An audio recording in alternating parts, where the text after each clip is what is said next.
Welcome to the 2021 Fanfare Launch into Cyberspace.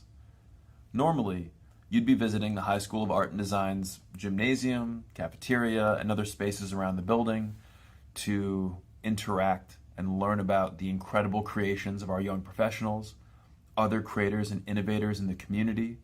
You'd be seeing portfolio reviews. You would be involved in special seminars and workshops. You'd be seeing exciting contests and draw-a-thons. Again, that would have been during a normal school year. The incredible challenges of the pandemic have forced our amazing PTA to take Fanfare and bring it online. So this is our first and hopefully only virtual Fanfare event. And with that said, we still have the vast majority of incredible experiences and learning opportunities for you to be a part of. We're incredibly proud of what our PTA and larger school community have put together and can't wait for you to join us throughout today and the next few days as each one offers unique and special events. Be safe, be well, most importantly, enjoy yourselves and be part of our community.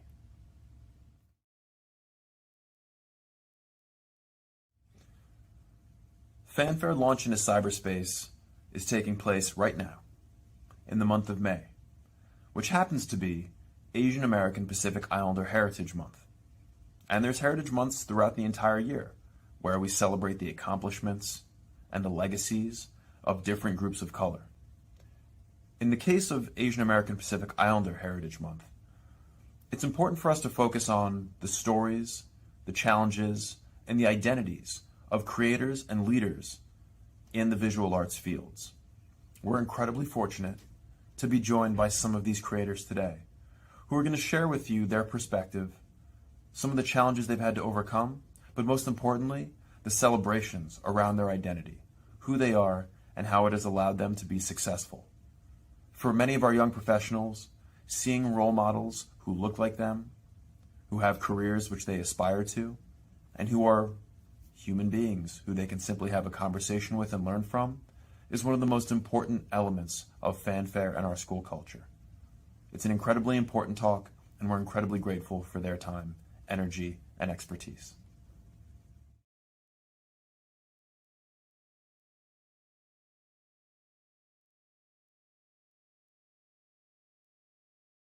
Everyone, welcome to the next segment of Fanfare New York City. Before we start, please do not forget to donate. We are, after all, trying to raise money, so please go to fanfarenyc.com and also text FFNYC to 44-321. And now for the next panel, pardon the disruption, being an AAPI female in the creative industry. It's Asian American and Pacific Islander Month. We've assembled a powerhouse roundtable of women in various creative industries to discuss how they navigated the challenge and overcome oppressive stereotypes in their own ways. The myth of the model minority is just one facet that contributes to the AAPI hate. So let's shine a light and do what we can to educate ourselves and to be an ally. Now I'm going to introduce Mimi CHAO, LORRAINE McLeese, and Janice Chiang. And Ellie, our moderator, and also, who else is moderating? Chloe. Hi, guys, take it away.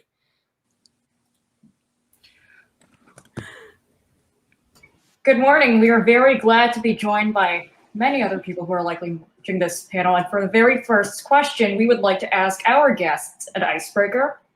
So first and foremost, it's important for our guests to know who each and every one of us are. So as an easy question that has easily influenced the rest of us, how has this year been, or how has this year and last year been working remotely in the art industry? Who wants to go first? I think. Yeah. I can start. It's an easy one for me. Yeah, I mean, it's interesting because now, there's so many ways that you can pursue an art career, and most of my work was already online and digital anyway. So in that sense, I didn't have to shift too much in terms of the physical working style, but the whole mentality of the pandemic was definitely something that I had to work through, and it was a challenge, and a lot of good things came out of the rough things. So overall, grateful to, be here and be able to say that we've got through it, but it was definitely crazy too. Well, I've been a freelancer for like 40 years. So my lifestyle has been built around working from my house. So I guess the limitations of the pandemic was actually watching the news about the development of, how do we control it, or how do we be safe? And not to mention the Black Lives Matter movement that was going on around the murder of George Floyd. And in turn, we're the targets too. So yeah, it's an ongoing conversation, but I think we're weathering it. So I can't wait to go to my first demo on the street. Yeah, for me, it's kind of interesting. Like we actually started to test out. I work at Bungie, so we make games, and so by the nature of our work, a lot of it is all digital. But we have a really robust IT team, and the entire studio has been working from home since last year, like end of February, early March.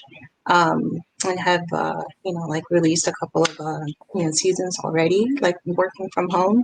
I think the hardest part for us is just that face-to-face interaction. Like I miss the roar of the studio when we have big meetings and just seeing people face-to-face.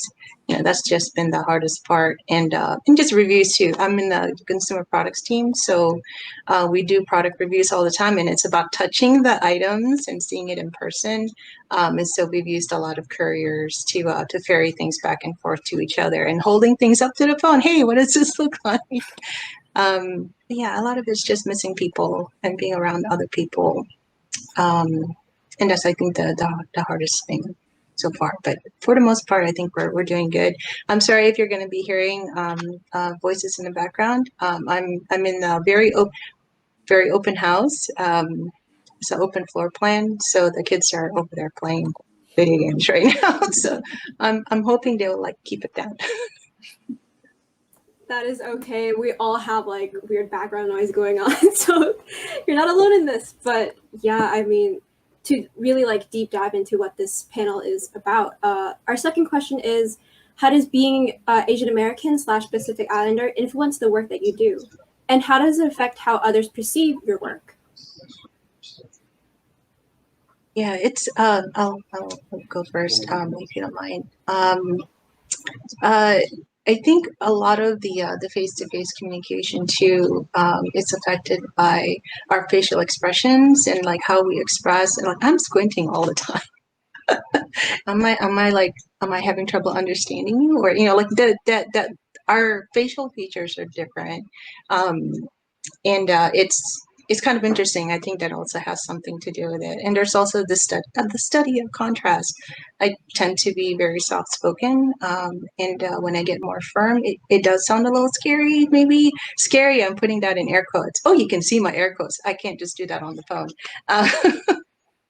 And that study of contrast, where you go from firm, to soft and firm again. Sometimes it's not, it's perceived as being angry or combative, and that's actually feedback I have gotten from some folks. In that, sometimes I'm just too combative, and they don't appreciate that, and it makes me wonder: is that the same word you use when you describe a male colleague, or is it just me? And I think a lot of the ladies at work are also aware, this is something that they do face, because sometimes that is how they are described when they're trying to be more firm or trying to debate a point or trying to get their point across.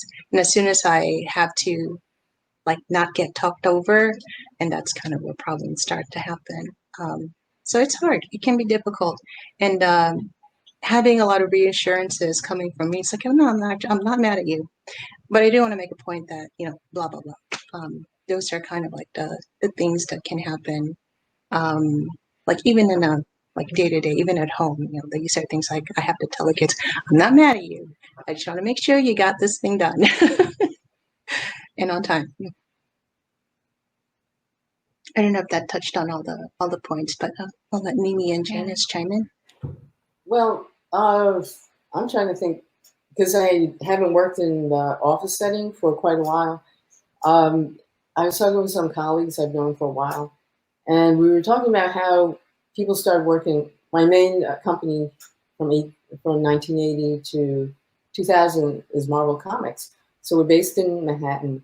So the whole thing was if you could do the job, you got it. If you can deliver, if you can be trusted. So the thing about diversity was not a real issue. You know, it was like, come on, we need to get a book done. Everybody, you know, all hands on deck. But you know, there's like subtle things like I spoke to Amy and Lorraine earlier about not knowing about certain rates for jobs done in a rush. Nobody told me. For like 3 years, we could have billed more. And I so happened to be in someone's office. I picked up the phone to answer because I was waiting for the editor to come back. And then one of my fellow letterers said, "Oh, what you doing there?" I said, "Well, I did a rush job. I drove down 100 miles, you know, to deliver it in hand." And he goes, "Oh, you could do rate and a half." I said, "Really?" So, you know, things are subtle. It's there, you know, or, yeah, but Mimi, take it up. Yeah, it's funny because this affects me on so many different levels. On, you know, just the high level of my actual work, I think being Asian American isn't something that I consciously like, oh, I'm going to write about or draw about Asian American issues. But of course, like all of my influences are ingrained in me and is reflected in the things that I do.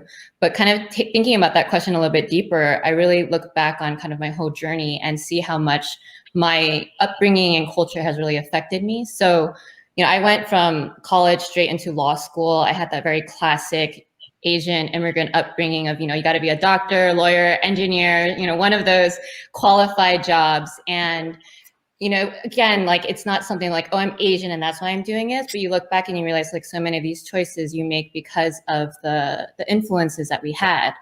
And then, you know, the whole reason that I wanted to do this panel was because in every single step of my career, I've seen how very subtle ways being an Asian female is a different experience, no matter what career you're in. So whether it was at the law firm or, you know, after that, I worked at a design agency on the project management and client side. And then after that, I worked as a creative director at a startup. And then now I work for myself. And in each of those situations, I really felt, you know, Asian females contribute so much. Like there's kind of the classic stereotype, like really hardworking, never complain, do a great job. And they're like the star employees, but they never kind of make it past that point of being like that hardworking, great employee into a leadership position because they tend to not speak up for themselves, or they tend to just do the hard work and not ask for any praise. And that has to do with our upbringing again. Like we're like, you know, we got to be perfect all the time. We got to like kind of keep quiet or keep to ourselves and not make a big fuss or bring too much notice to ourselves. But that translates in a way that can be good for us in some ways in the work culture because we're admired for, you know, our diligence and our hard work, but also can hold us back if we don't then know how to take control of our narrative and our own career trajectory to be able to speak up and stand up for ourselves too. So now that I've been able to find my voice by finding myself through my career journey, I feel even more strongly about that, you know, every time that I've actually stood up for myself or felt firm about taking up the space that I have, like that's benefited me instead of getting stuck, pigeonholed in a place that I, you know, can handle, of course, but isn't where I ultimately want to be. I think what Mimi's speaking about is also as you journey forward, there's always going to be a fork in the road. So the main thing is like trust your instinct of which direction to go. You know, usually, you know, if I have to make a decision, I'll ask people for their opinion, but basically I know what I'm going to do. I just like feel people out. Yeah, so there's a dual nature in terms of our positive qualities that we're really great at teamwork. You know, that's what, you know, we push forward. And the other aspect, as Mimi said, you know, it becomes like a straight line. It's like no big expectations. So how I dealt with it in terms of my industry as a letterer, a successful letter is not noticed in the story. We basically carry, you know, the storyline across, you know, with the placement of the elements and sound effects. So the successful letter will not have you stop and say, oh, what was this character saying? So the way I dealt with it, you know, being a freelancer, I had an epiphany when I was 28. I said, okay, we get credit for everything we do in print. So if I do this long enough, I'm going to accumulate a lot of, you know, credit that way. So Google really made a difference, you know, when I was like trying to come back in the industry, when I was like sort of pushed out from hand lettering to digital lettering. I realized, yeah, this is my sword. I'm coming back. No one can deny that I had done the work. So here, this is a last tribute panel when Stan Lee passed away. I did the hand lettering for the daily strips for Spider-Man and the Sunday pages. So part of the journey is sometimes you get booted out of your industry. But the other journey is how are you going to fight back, or do you want to fight back to get there? So I decided it's like, I'm not ready to leave. You know, nobody's going to push me out. I'm coming back. So yeah, here I am. Yeah, I love that story. Yeah, I can't stress enough about advocating for yourself. For the longest time, like, you know, like Janice, you know, just being like quiet, efficient, you know, that quiet efficiency, just getting the work done. And it's like, there's so much other stuff that's happening. Like, I don't have time to deal with that drama.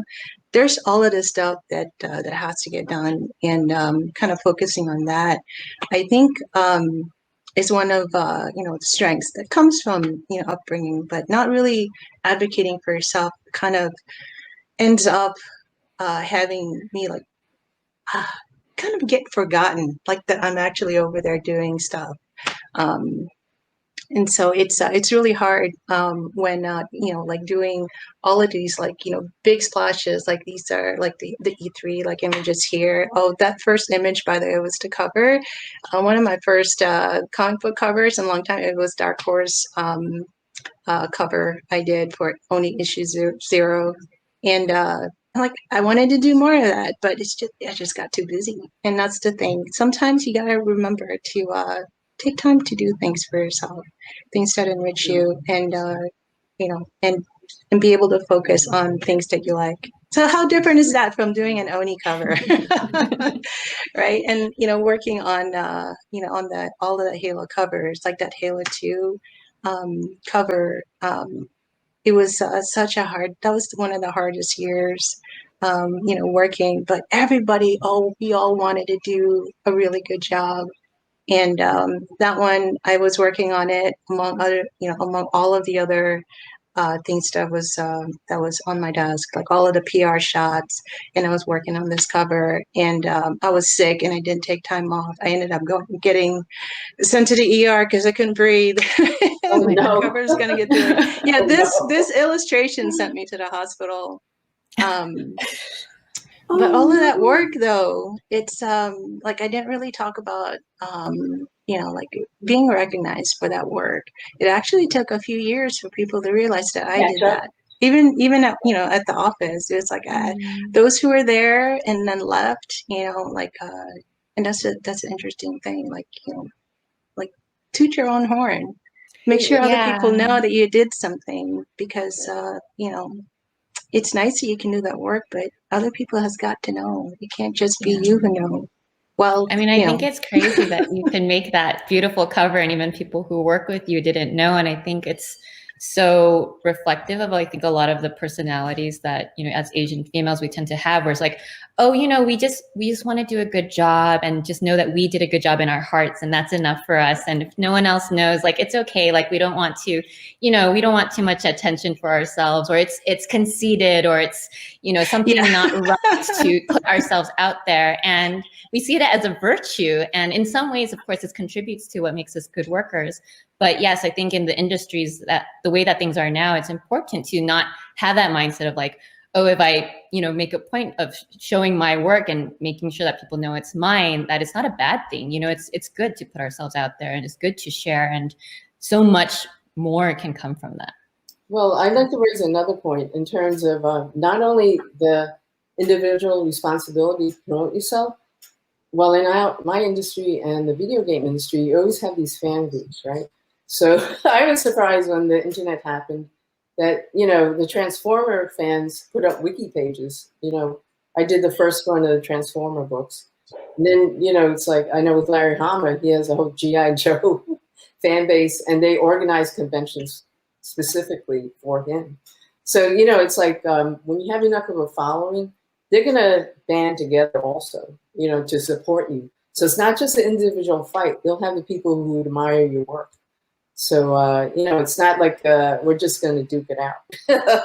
You know, my advice is like, when you go into any industry, find your friends, allies, colleagues, and don't get in a situation where you draw a line in the sand and dare somebody to cross it.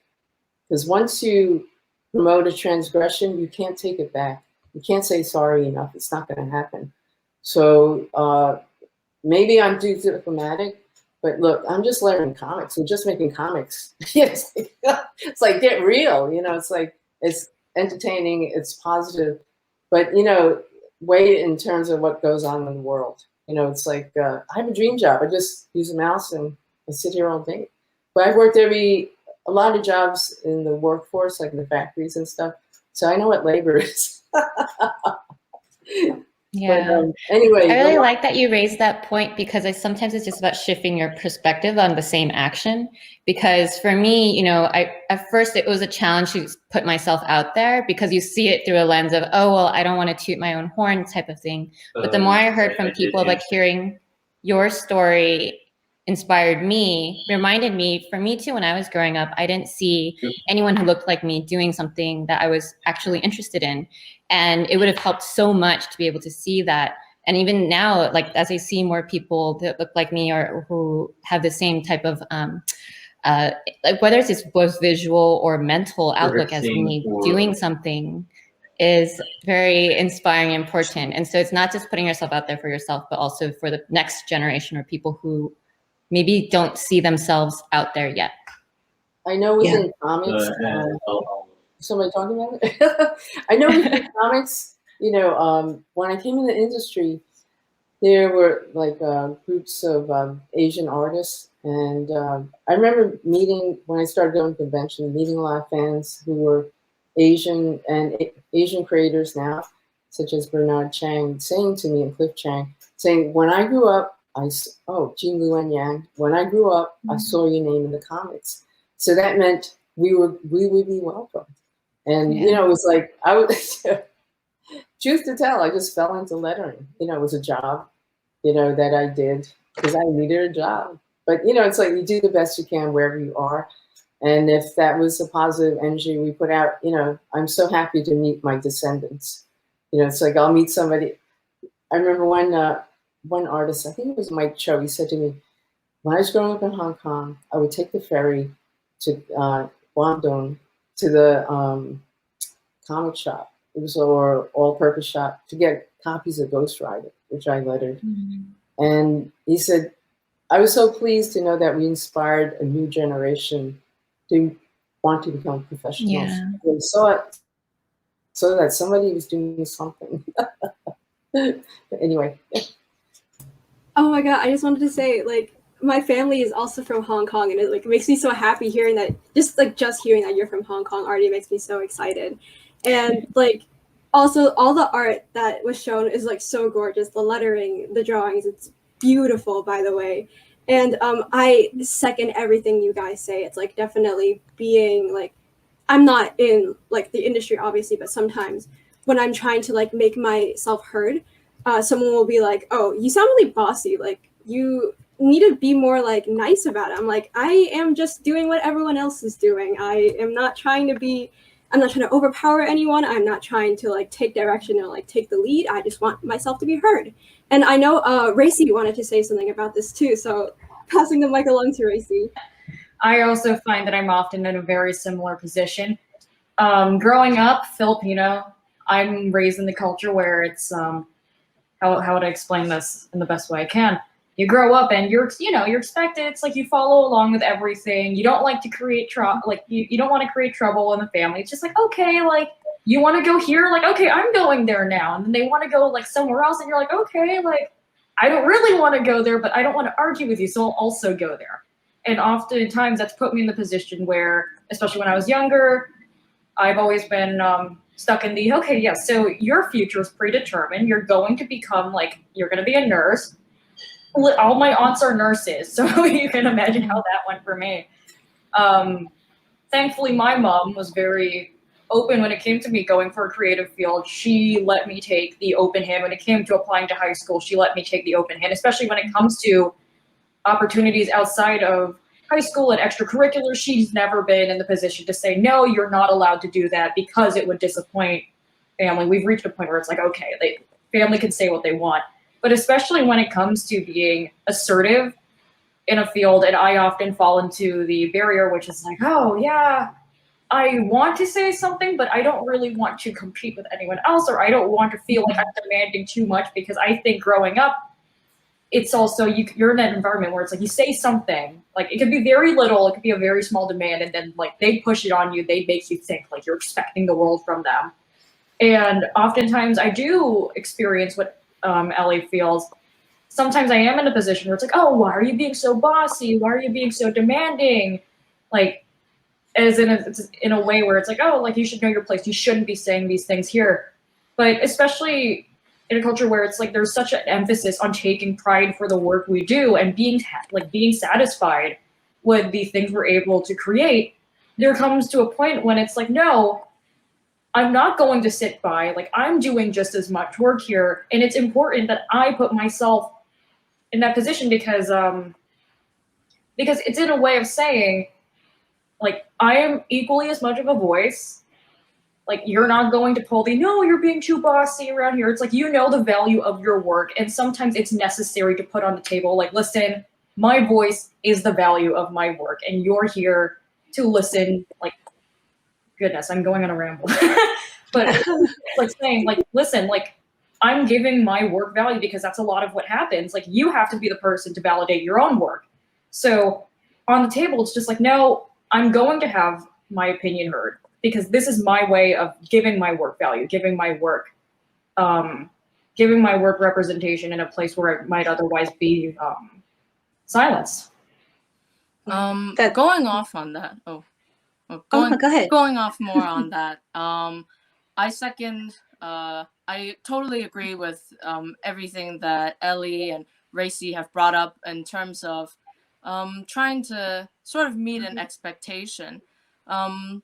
Building off of what Ellie had mentioned, where her parents are from Hong Kong, my parents are also from Hong Kong, and my father, he used to be really into comics, and even then, my father didn't. I brought up your name, Janice, and he used to read tons of Marvel comics. He was super into it, but he didn't know your name, and so it goes back to this point of, like, people don't really know about, like, people won't know people that aren't going to be outspoken about it. And this kind of goes back to the way our culture is. And I don't know if this is applicable to Southeast Asia or to the Philippines, but it kind of goes back to kind of Confucianism, where it's like you have to respect your elders and women are below men. And even then, I don't really have this thing where I can't express myself because I find I'm very assertive. And so sometimes when I want my father to listen to me, we end up butting heads because he's like, well, you need to listen to me because I'm a man and I'm also your father, and you're my daughter. You have to listen to me. So, oh my gosh. There's that imbalance, and like shaking up the industry to have them listen to us and what we have to say. I mean, what could possibly go wrong? Because we also are humans and we also have ideas, and maybe things could be better if we also have our opinion heard. You guys kind of touched on some of what I was going to ask, where you were working in a firm, Mimi, with people that don't really know how to take, like, Asian women that want to have their voice heard, and you, Janice, where you were working for Marvel, and LORRAINE, where you were working at Bungie in the studio. My question was, how has working in an environment that doesn't really know how to handle Asian women been? Because you guys have made a huge impact, whether or not people don't acknowledge it. And I wanted to understand that experience. Oh my gosh. So for the longest time, I was the only female at all, like in the studio. So it was, I used to joke, and this is not like, saying bad things about the studio, but I became really tolerant of grade school man talk. I often had to raise my hand because, like, hey, I'm still here. And they'd be like, oh, shoot, I'm sorry. Because they'd be talking about stuff that I was like, I don't need to hear that. But it really was all about the work that I did and how well it, meshed with what else was needed to get done. in the studio. And I've been really lucky that I kind of feel like it didn't have like the work that I do and how accepted it was, really had more to do with the quality of it and less so about me being an Asian and female. I think a lot of the struggles that I had was, again, that others first, self last, and that can only take me so far. And a lot of stress, I really just take it on and just get all of that output, like that volume of output, that quality of output was something that I took pride in. And yeah, and you can get burnt out. I've been in doing this for 22 years. You can see it in all the lines in my face. Well, you must be an icon in your industry at this point. Maybe. I have no idea, I guess. But it's really great that I have met some folks, and they have reached out and talked about how much the work that I have been a part of has affected their life and the friendships they have been able to to create, or the lifelong friendships they have been able to nurture out of the games and the worlds that they took part in and played in. It's helped a lot of folks go through difficult times, and that really means a lot to me. Like when my work has affected folks like really positively, it's wonderful. How much of that comes from being an Asian American Pacific Islander?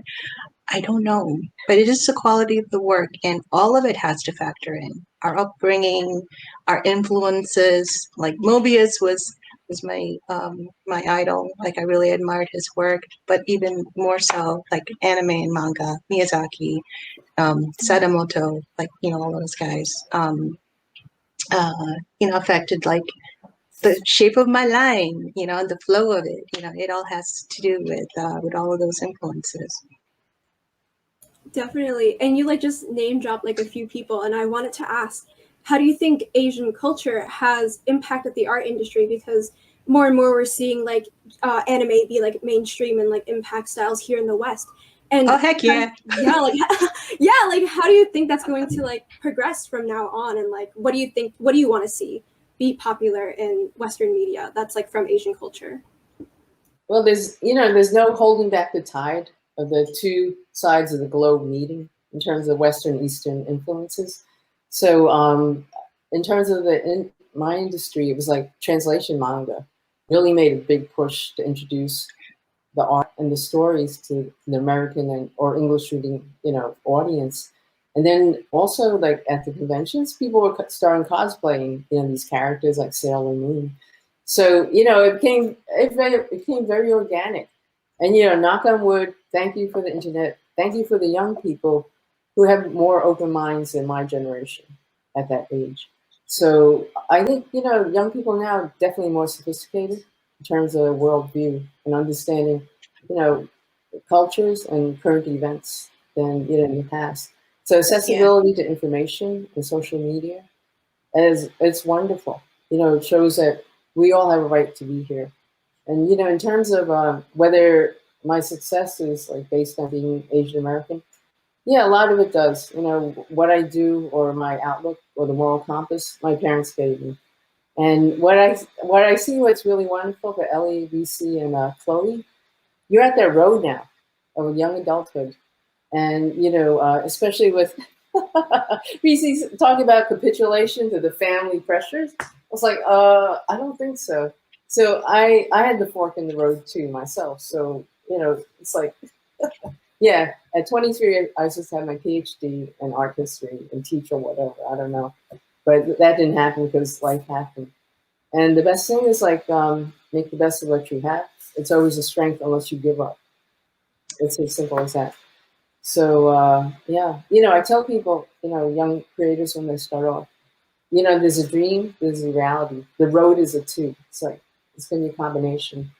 And sometimes when you need to take a step back, it's not a bad thing because it puts you in a position to reassess your forces and, conditions change. Companies grow, companies contract. So what helped me as a freelancer, at Marvel, they were giving out contracts to colorists and letterers. So their editor-in-chief said to me, I wasn't good enough. I said, what? I wasn't good enough?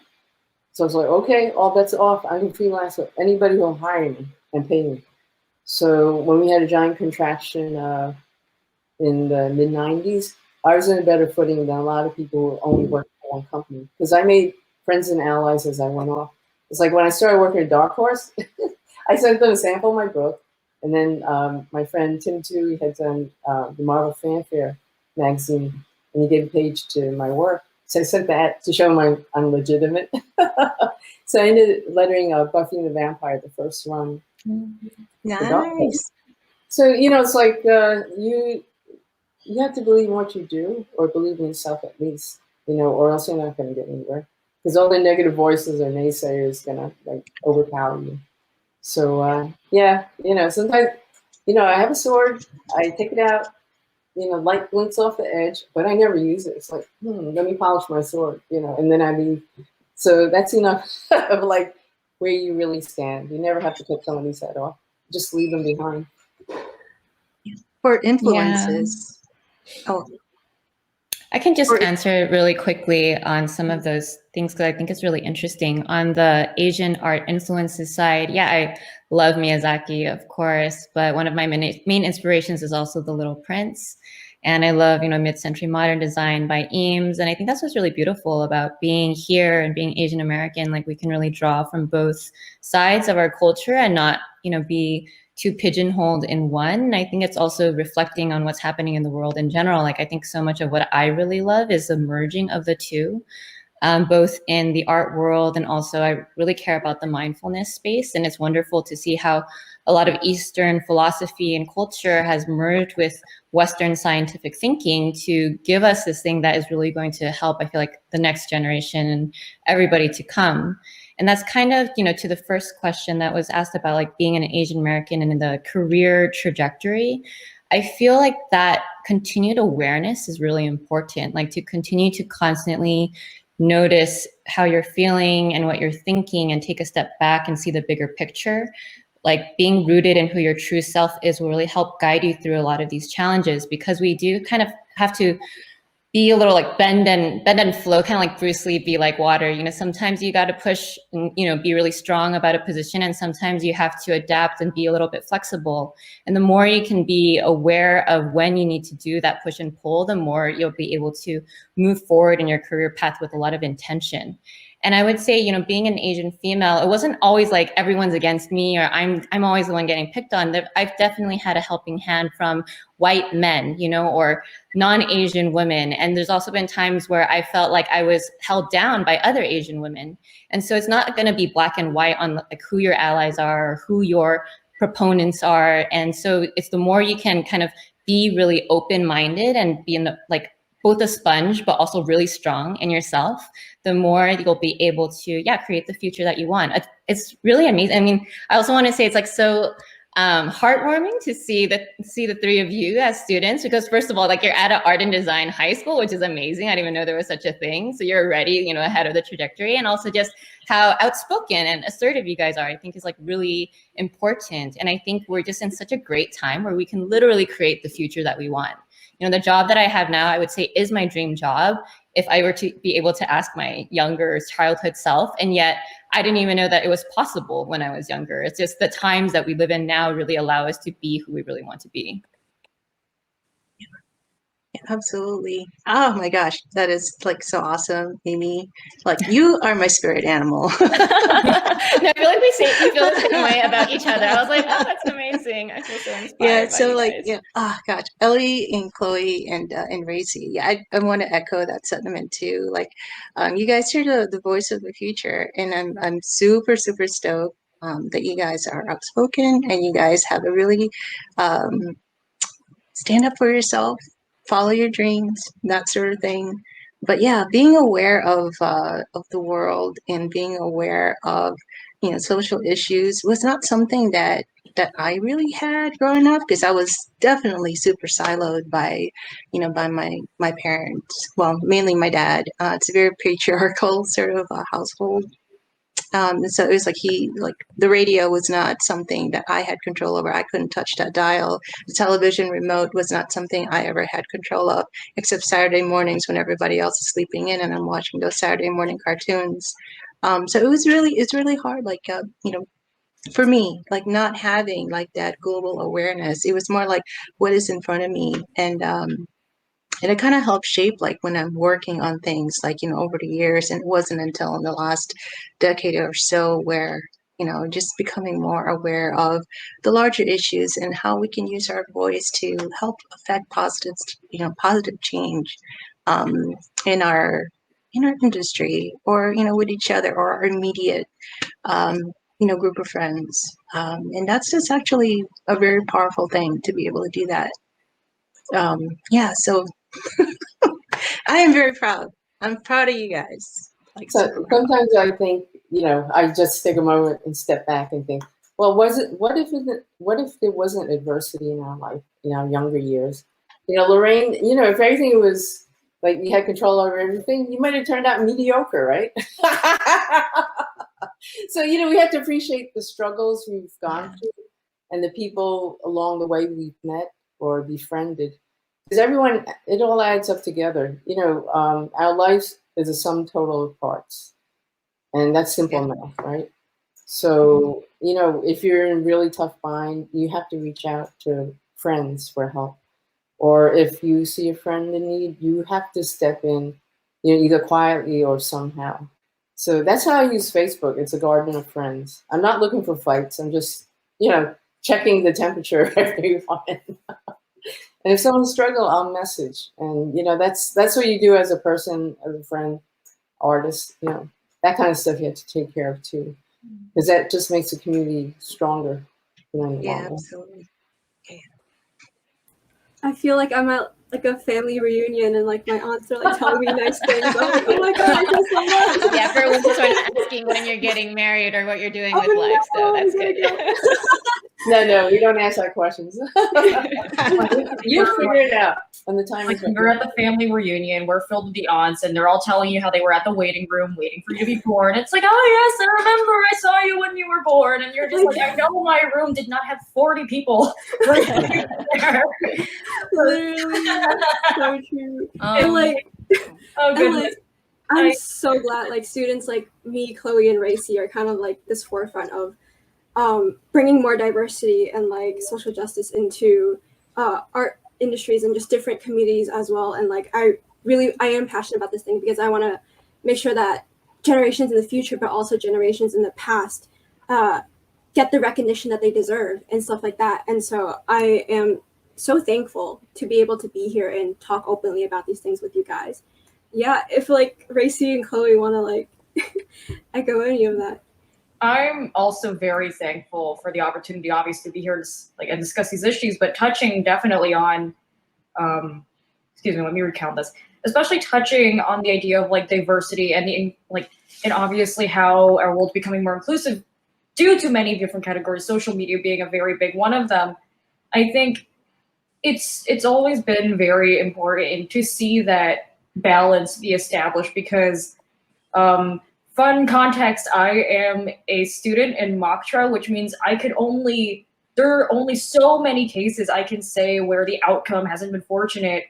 And obviously it's to the point where it's like, oh, like the outcome like was this way because of very simple things. It's like I've heard situations where it's like, oh yeah, this didn't happen because the city supposedly lost documents in a flood. And I was like, oh, the city lost documents in a flood and they apparently got like tousled around by the next day. And I think it's really nice to see oh goodness, let me not be careful with what I'm saying, but let me like try to phrase this in a way where it makes sense to everyone.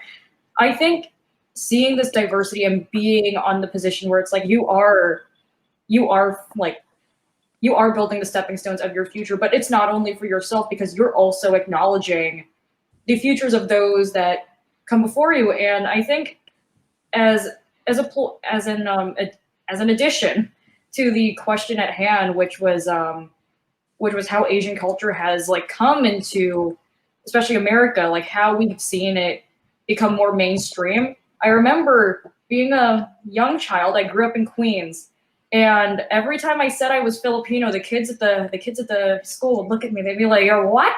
And I kind of just be like, "Yeah, I'm Filipino," and they're like, "Oh, like, what's that?" And I'm like. Like, you know, it's just where I was from. Where Look at the map. Look at him. Geography. Look at him, geography. So it's such an odd thing, especially for my sister. She's a lot younger than me. I mean, she's only 4 years younger than me, but even now, because technology has made it so that trends and changes in society happen so quickly.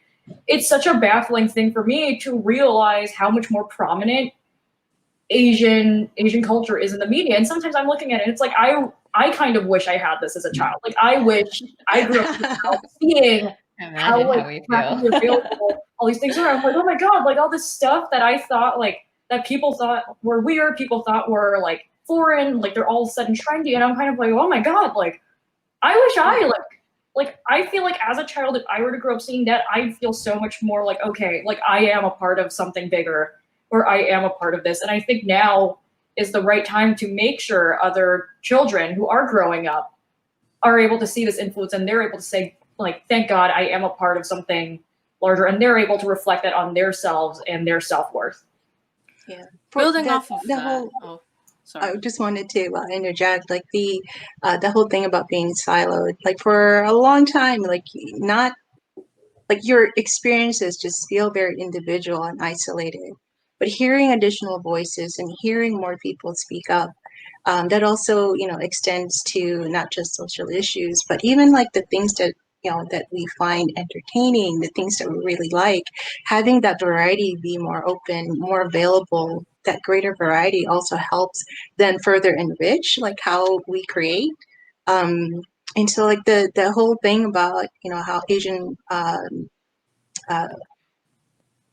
influences in entertainment can become more the norm. Like we see that in the new shows that come out, like Shadow and Bone. I just started watching that series, and just you can see the Asian influence in that. And even just the general, like the journey of the hero, like there are like specific ones that are more Eastern versus Western that are becoming more commonly told, like in a lot of the news stories today. It's really a wonderful thing. Just it's not like always like the same sets of stories being told over and over, and just a variety is just really wonderful. Like Janice, you're laughing. No, because I'm thinking like sequel number 4 of one movie franchise. It's like, oh, one movie was enough. Don't give us 4. It's like that's enough. Yeah, and the remakes and stuff like that. I wanted to make sure. I don't know if you guys heard. There's this interview of LeVar Burton, and I forget exactly like what show it was, but I just saw the clip where somebody asked him about what do you think about the whole cancel culture, today, where like even the Dr. Seuss books were like being retired and so on. But the thing that really like struck me as really awesome is that the cancel culture is a misnomer. What we're actually living in now is a consequence culture, where people are actually now more aware of the things that affect people, especially those like us who have been othered like for so long, and now everybody's a little bit more aware of the consequences of those actions. And I think that's great. It feels like there's an upward trend to something greater than today. So it's very, very hopeful time. I agree. One thing I actually wanted to raise and kind of gauge the students, whether it's still relevant or not, is something that I feel is important for Asian American females that I've been in discussion with about recently, was unlearning certain toxic beliefs that have been ingrained in us growing up. Like we don't even realize that it's there. And the two main ones for me are like a sense of perfectionism and then a sense of tying our self-value to our accomplishments. So I feel like a lot of Asian families, you're raised with like, you're good or you're loved if you're doing well. Like if you're getting good grades, if you're doing something that makes the family proud, if you're just doing something that, engenders some sort of respect. And we kind of like live off of that. So we keep wanting to like achieve more and more. And we just think, so we start to normalize that, like, oh, I'm only worthy when I'm doing good. And so it's really dangerous, because during the inevitable parts where you're challenged, you're not doing so great, you start to feel like, oh, I'm not good, or I'm not worthy. And I think that's something that's so critical for us to unlearn, because it's going to be so toxic and unhealthy for us, like in any part of your career journey. And it's not true. Like, we need to like kind of embrace a little bit more of, I mean, I feel like it's like a Western mentality of like, I'm already worthy, I'm already good. Like, everything else on top is just extra. And that kind of ties in with this sense of perfectionism. I think like we tend to be like, I'm not going to say anything, I'm not going to do anything until I know it's perfect. Like, I'm not going to like raise my hand unless I know I have like the perfect answer. I'm not going to put my project out there until I know it's like great. And that really holds us back from being able to just be more relaxed, first of all, and also just be able to be more engaged and raise our hands more when we don't know the answer. Like, I really feel that there's more that we can do on that end that will help us as a community. But seeing you guys and how bold you are, I'm like, oh, maybe it's not as big of an issue. But I think the general culture always celebrates the winners, no matter how they win, right? By cheating or whatever. If you're on top, you know, that's celebrated. And within our own culture about the perfectionism, that is so true. And they never tell you, how do you deal with it when you don't win? It's always like the stick comes out, right? If you're not winning. But I think what happened after high school, you know, when I got to college, it was like all bets are off. I was a person who would not raise my hand in high school, you know, because you didn't want to be wrong, right? And people turn around and look at you. But yeah, that's a personal journey. But I see all the three young women here. I don't think they have that problem. What do you think? It would be great, yeah. And like, I really wanted to add on to like that perfectionist statement thing. Like, it was ingrained in me growing up, and I didn't realize that. And I struggled so much with keeping up to that standard of being perfect. And I realized there's a difference between being perfect to please other people and being perfect because I want to create something that I really, really love. And I directed that kind of sentiment of like having to always be perfect into doing what I love. And so instead of doing it to please others, I would per se like work on a drawing so much until I finally love it. And then that kind of helped me get over it and take power back to myself. And also another thing I wanted to bring up about this like perfection kind of like weird thing is that there's this thing where like Asian adults or like parents that always pit kids against each other. And I found that so strange. It's like, why are you pitting us against each other? We're both different people. And I feel like that really contributes to this like perfectionist mentality. Like, look at that kid like over there, like they do so much better than you. Why can't you be like them? It's like, maybe because I'm not them. Yeah.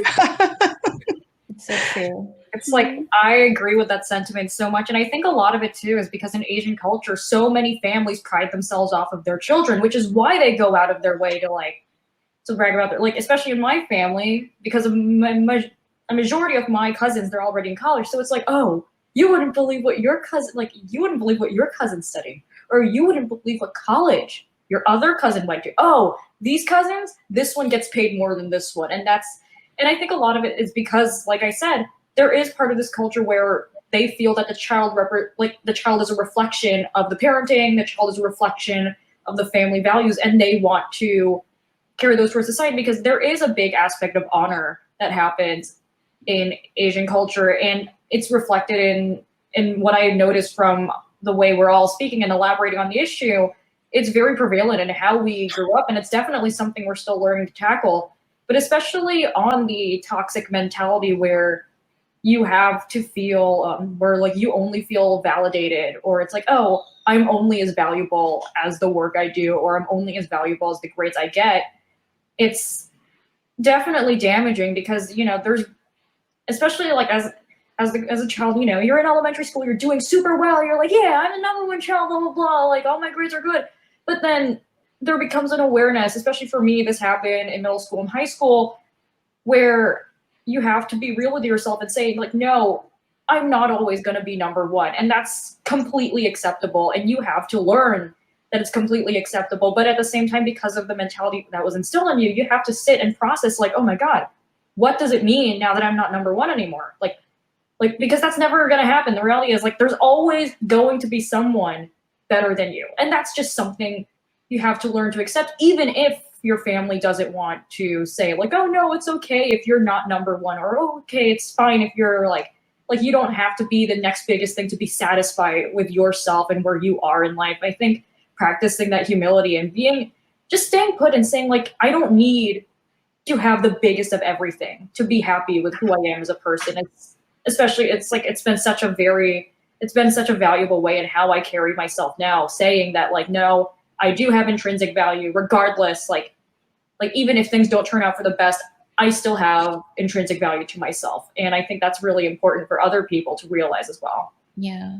Yeah. Oh my gosh, that is so true. I'm It really was glad to hear something that. that I remember having to like reconcile that sense of value. Like everywhere I go, there's always going to be somebody who's better than I am. So all I can do is just be the best I can be in that moment. And it took a while to realize, that it's okay to not know. It's okay to not know, but the important thing is to ask and then to learn and all of that stuff. But yeah, like that is so important, Gracie. Like it's so awesome to hear. The other thing I learned being a parent and growing up is sometimes our parents are speaking out of fear, because they don't know what the future holds for us. And the thing about perfection, that is like a very high, priority in our culture. But it's like sometimes I think back and it's like, well, all these adults giving me advice, haven't they been fired from a job or haven't they experienced loss? Why do you think we're going through this bubble where we won't be touched by negative things? And Yeah. that's the only way you learn. If you make a mistake or something happens that you weren't ready for, but you will be ready next time. So, in terms of my freelance experience, when you deal with clients, when all of you become professional artists, it's like you listen closely what the client needs, and when you actually do the work, you better be pleased with it. I think that's with myself. That's where the perfectionist comes in. If my name's going to be on this, it better be good because this is me, right? It's like because the thing about the comic industry, if you don't go to conventions, you hardly meet anyone on the credit lines. People will know our name, but not know what we look like. It's like when I go around everyday life, people don't know what I do unless, I tell them because I don't want to be treated any differently. I just want to feel people for who they are. And so the perfection's there. Yeah, I'm guilty. Every time I do a new job, I get stared. I could be found out as a fraud.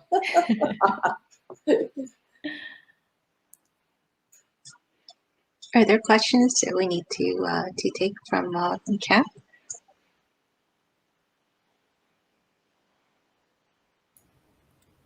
I'm looking. I don't know for sure, but I think they wanted to show some art from us. So yeah, I would love to see that. Oh, very nice. Whose is this? Oh, that's mine. I submitted it to our school spring art festival. What medium did you use? That looks great. I used digital. So I use Clipcheeto Paint. That's the program. And I painted this digitally. Cool. I would love to hear what you guys want to do or what your hopes are and what work you guys are interested in. I am like an open book. Like I'm open to anything right now. I have so many different passions for different things, but right now I think the biggest one is probably like animation and like concept art. I love digitally painting, as you can tell. Like I love rendering. Yeah. That's awesome. Thank you so much. Yeah, in games, concept art leads the way in terms of setting the mood, setting a feeling that is the North Star for a whole team to reach towards, be it characters or environments or encounters. Just that experience design kind of stems from really good concept art. Ooh. Oh, this one is mine. Go, Chloe. Speaking of concept art, this is a bunch of backgrounds that I did. They're kind of just rough sketches of a pitch that I was supposed to do for animation because I'm an animation major at the school. So we had to write up an entire pitch, and I decided to take care of doing backgrounds. This was one of my earlier artworks where we were just doing some 2-point perspective. I want that room. That's like my room. This is another character that comes from that pitch. It's called Perspective, and I with my team, I don't know if I should mention their names, but they worked so hard. Mansoor Rakhtima, Tyler Coleman, I'm sorry, but they worked so hard on this, and this is what I had to contribute to it. I mean, it's just amazing that you guys are doing this in high school already. I mean, your parents are very unusual Asian parents, first of all, and you guys are very amazing and talented. And I can only imagine where you guys are. You guys planning to go to like an art college afterwards, or going to a regular college and major in art?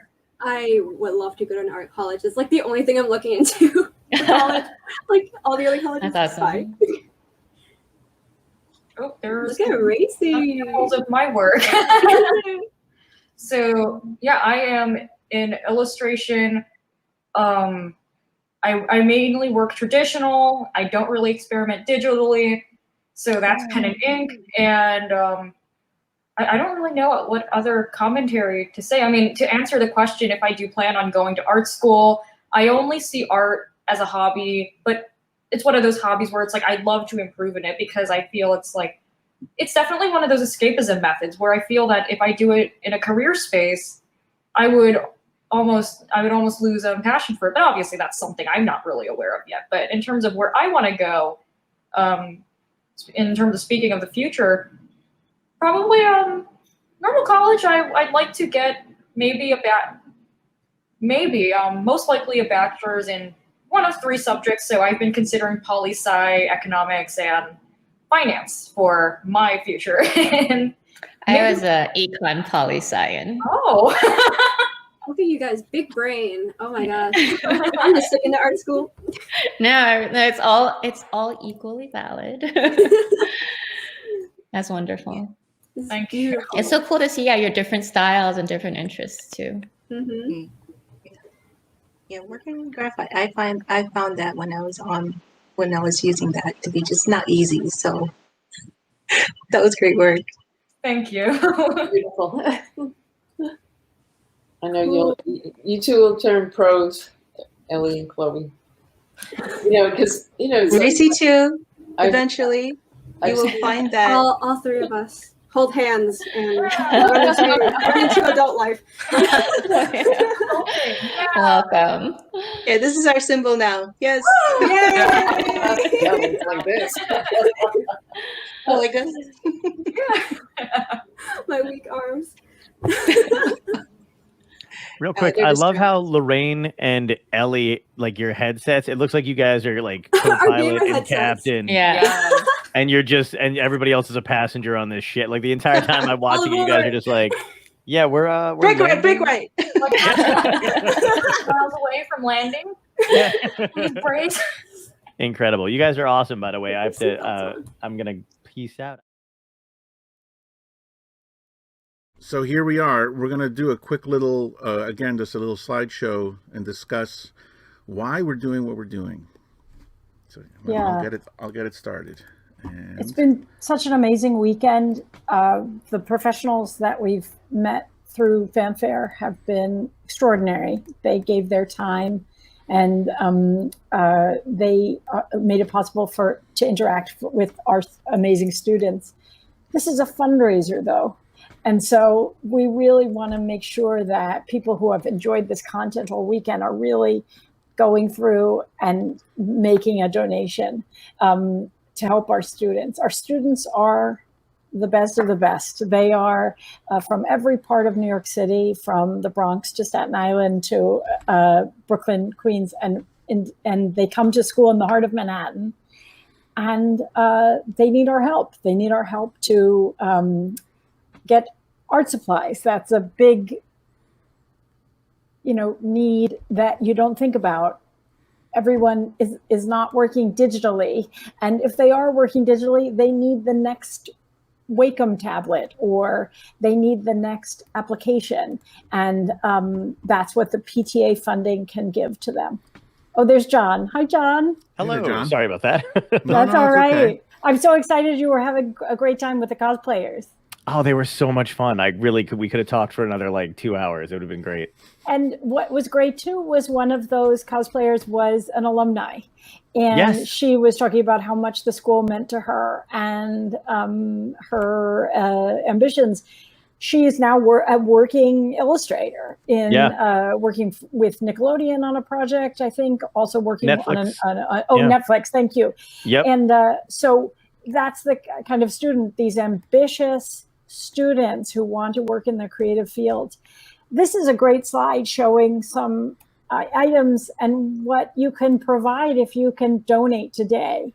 A studio easel is something that any artist who works on canvas can use. The illustration folks, that is expensive, and we would love to be able to provide that. And so could you make a donation today of $125? We have our guests here are going to be talking about comics, and there's like India ink, this special, the pens, there are all these little accoutrements that they all need in order to get the job done. So, and you don't buy it once. I mean, you buy the easel once, but ink, paint, paper, you go through it. If you're in school and you have to be constantly creating, you're going through it. And so it's a constant need. And we want to be there for our students, the PTA. You had a great story. I don't want you to... Oh, yes. Well, I met with an illustrator, or it was an aspiring cartoonist. But he's in 9th grade. He's amazing. He was showing me an ink drawing. And it was this elaborate ink drawing with all this cross-hatching and everything on it. And he said, I couldn't finish it the way I wanted it to because I ran out of ink in this ink pen, which was like a special ink pen. And I just thought, wow, if that isn't a metaphor for what we're doing, let's keep that ink flowing. Let's let him realize the beautiful creation he was making, and let him be, the next cartooning star. And you can do it. Yeah. Like as we were saying, even $1 helps. So anything helps. John, this is here. We rack this up. It's time for that radio voice. Yeah, here we go, guys. If you can, please donate to fanfarenyc.com, or you can go and donate through a text message because we're super savvy like that. You can text FFNYC to 44-321. Give us all the money, everything you got in your wallet. Go through your kids' piggy banks. They don't need it yet. When they go to the the High School of Art and Design, then they can save up. But for now, give us what you got. Yes. Go ahead. I think there was one more slide that we were going to just talk about merchandise, because John had a T-shirt on that was very special the last few days. I think you had to wash it now. I understand. That's funny. I actually did. I was like, I can't do it. It was like the smellometer. There was no, you couldn't do it. But 2 days I had it. But we know people are such fans of Fanfare, and we have some merchandise with our mascot on it, which was created by one of our students, Lang Mansunu. And I just want to make sure that everyone who wants to could buy it. It's on our website, fanfarenyc.com, and go there, buy whatever. They're great. I have a T-shirt.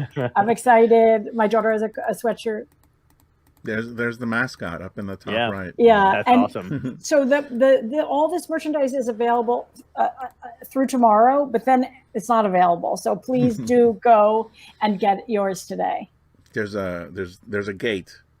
You gotta get there before the gate closes. And exactly. then we do want. It's still, if you go and you donate, certain amounts get you some of these merchandise too. Am I not right? I'm sorry. No, you're right. You're Yes. right. I think it is, if you donate $125, we will give you one of these awesome tote bags.